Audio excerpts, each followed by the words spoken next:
রূপের সঙ্গে তো আমার একটা সুখের সংসার গড়ার কথা আগের থেকেই ছিল। হ্যাঁ ছিল, কিন্তু তুমি সেই সংসারটা ছেড়ে চলে এসেছিলে আর ফেরত যেতে চাওনি। যেই ছেলেটা তোমাকে তোমার বিয়ের দিন সবার সামনে দাঁড়িয়ে অসম্মান করেছে, তাকে তুমি অস্বীকার করেছিলে, সেটা তুমি ভুলে যেতে পারো না। না, ভুলে যাব কেন? ভুলে যাওয়ার তো কিছু নেই। হ্যাঁ, একটা ছেলের ওরকম মনে হতেই পারে সাময়িকভাবে, কিন্তু সেটা তো ধরে রাখেনি। ও নিজের সঙ্গে একটা বোঝাপড়া করে নিয়েছে, তারপর ও বারবার আমার কাছে এসে ক্ষমা চেয়েছে। সেটার কি কোনো দাম নেই? নিশ্চয়ই দাম আছে, তাই জন্য ও যা বলছে তুমি সেটাই বিশ্বাস করছো। মানে? এক সেকেন্ড, বিশ্বাস করছি মানে? তুমি কি বলতে চাইছো রূপ মিথ্যে কথা বলছে? না না না না না, রূপ কখনো মিথ্যে কথা বলতে পারে নাকি? না, বলতে পারে না। রূপ একটা শিক্ষিত ছেলে, তোমার মতো নয়। দুদিন পড়াশোনা করে হঠাৎ করে ভালো রেজাল্ট করে ফেলে শিক্ষিত শাড়িতে ঢোকার চেষ্টা করে। রূপ একদম ওরকম না। আর গ্রুমিংটাও তো ম্যাটার করে না। শুধু মুখস্থ করে উগড়ে দিলেই মেধাবী ছাত্র হওয়া যায় না, আর ভালো মানুষ তো হওয়াই যায় না। একদম ঠিক, আর সেই কারণেই আমি তোমার জীবন থেকে সরে এসেছি। দেখো তোতা, তোমার কিন্তু আমার কাছে কৃতজ্ঞ থাকা উচিত যে আমার মতো একজন বাজে ছেলের সঙ্গে তোমাকে সারা জীবন কাটাতে হয়। কি গো, কৃতজ্ঞ থাকা উচিত নয়? বলো। শোনো, তোমার সঙ্গে না এত কথা বলার আমার ইচ্ছে বা আকাঙ্ক্ষা কোনোটাই নেই। তোতা, আমি জানি তোমার কোনো ইচ্ছে নেই আমার সঙ্গে কথা বলা। শুধু একটাই কথা বলতে চাই, তুমি ভালো থেকো। আমি চাই তুমি ভালো থাকো। তোমার চাওয়ায় আমার কিচ্ছু যায় আসে না। জানো, আমি আজকে একটা ইন্টারভিউ দিতে যাচ্ছি। বারবার মনে হচ্ছিল যদি ইন্টারভিউটা দিতে যাওয়ার আগে একবার তোমার সঙ্গে দেখা হয়ে যায়। দেখো, ঠিক হয়ে গেল। আসলে কি বলতো, আমি যতই খারাপ ছেলে হই না কেন, ঈশ্বর আমার কথা শোনে। আফটার অল আমি ঈশ্বরের সন্তান। তা নয় তো আজকে এখানে দাঁড়িয়ে এইভাবে তোমার সঙ্গে আমার দেখা হতো না। শোনো, নাটক করো না প্লিজ। আমি নাটক করছি না তোতা, আমি আমার একটা ইচ্ছের কথা বলছি। ইচ্ছেটাও কি দোষের? আমার ইচ্ছে ছিল যে ইন্টারভিউ দিতে যাওয়ার আগে তোমার সঙ্গে একটি বারের জন্য দেখা হয়ে যাক। ঠিক হলো। আর এখন আমার কি মনে হচ্ছে বলো তো, আমার ইন্টারভিউটা সত্যি খুব ভালো হবে। আর আমি এতদিন ধরে যে কনফিডেন্সটা ল্যাক করছিলাম, সেই পুরো কনফিডেন্সটা আমি ফিরে পেয়ে গেলাম। তো বললাম না নাটকটা বন্ধ করতে। নাটক করছি না আমি তোতা, নাটক করছি না। একবারের জন্য হলেও বিশ্বাস করার চেষ্টা করো, কিছু কথা আসমান সত্যি বলে। আমি সব কথা মিথ্যে বলি না।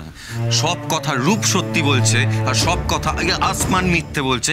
এটা কেন ভেবে তোমার বসে কথা আছো? শেষ হয়েছে? হ্যাঁ, হয়েছে।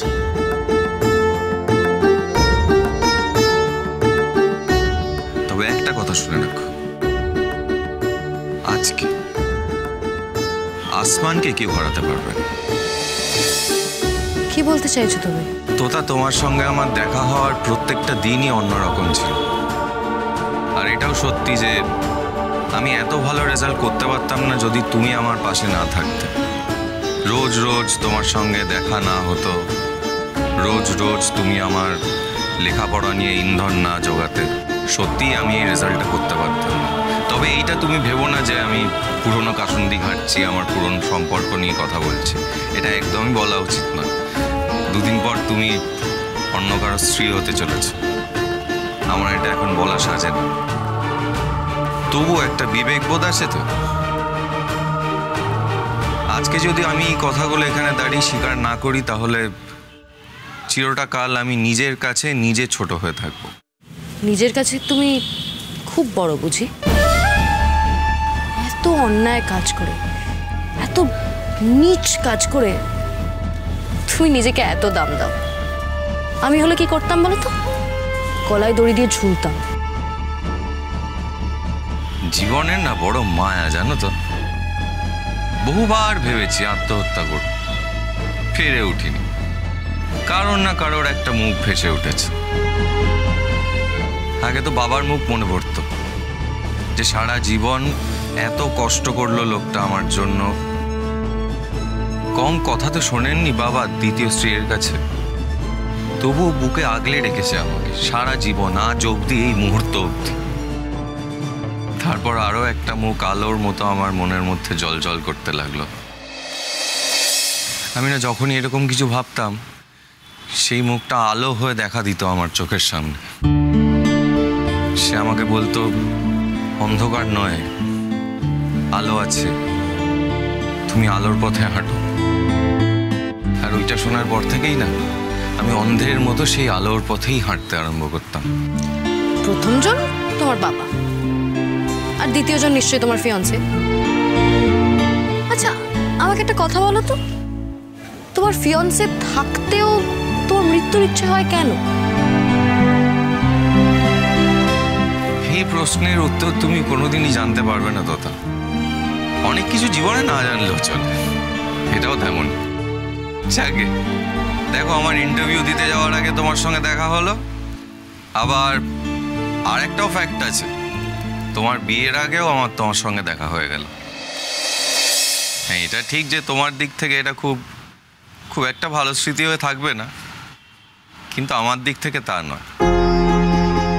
এরপর তোমাকে যখন দেখবো তখন তুমি শাঁখা সিঁদুরে ঝলমল করবে, রূপের বউ হিসেবে, সেরকম ভাবেই দেখব। আর যদি সেদিক থেকে দেখি, দুটো দিক থেকেই আজকের দিনটা আমার কাছে খুব ইম্পর্টেন্ট। অনেকক্ষণ ধরে অনেক বাজে কথা বলছো। এই যে এত কথা বলছো তুমি আমার সঙ্গে, সেগুলো তোমার গার্লফ্রেন্ড জানে? সরি, তোমার ফিয়ান্সে জানবে এগুলো? তুমি বলবে কি ওকে? গার্লফ্রেন্ড? হ্যাঁ, মানে আমার গার্লফ্রেন্ডকে আমি সবই বলি, মুখে না বলতে পারলেও মনে মনে বলি। মানে সব সম্পর্কেরই একটা ইকুয়েশন থাকে, সব রকম ইকুয়েশন তো এক হয় না। আমি আমার গার্লফ্রেন্ডের সঙ্গে মাঝে মধ্যেই মনে মনে কথা বলি, এটাই আমাদের ইকুয়েশন, এটাই আমাদের কেমিস্ট্রি।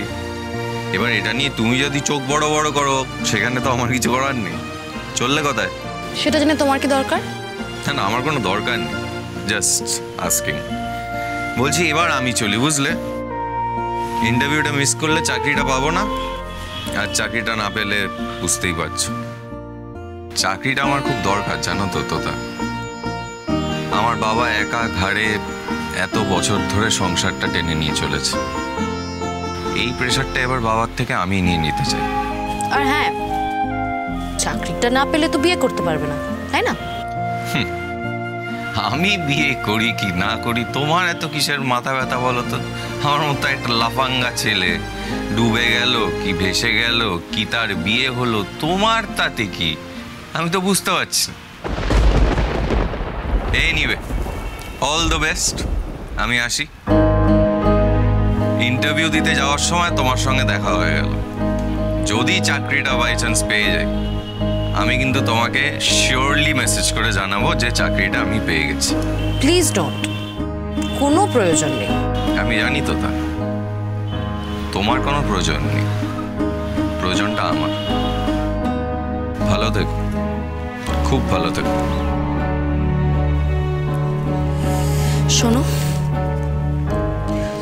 তোমার মতো জঘন্য টাইপের ছেলে আমি আর দুটো দেখিনি। তুমি টাকা নিয়েছো আমাকে ছেড়ে দেওয়ার জন্য, তারপরেও তুমি আমার সামনে দাঁড়িয়ে আমার চোখে চোখ রেখে মিষ্টি মিষ্টি কথাগুলো বলতে পারছো। আমি ভাবতে পারছি না। No this, I hate you from the bottom of my heart. আর হ্যাঁ, প্লিজ আমাকে মেসেজ করে জানিও না, কারণ আই রিয়েলি ডোন্ট কেয়ার তুমি চাকরিটা পাও কি না পাও।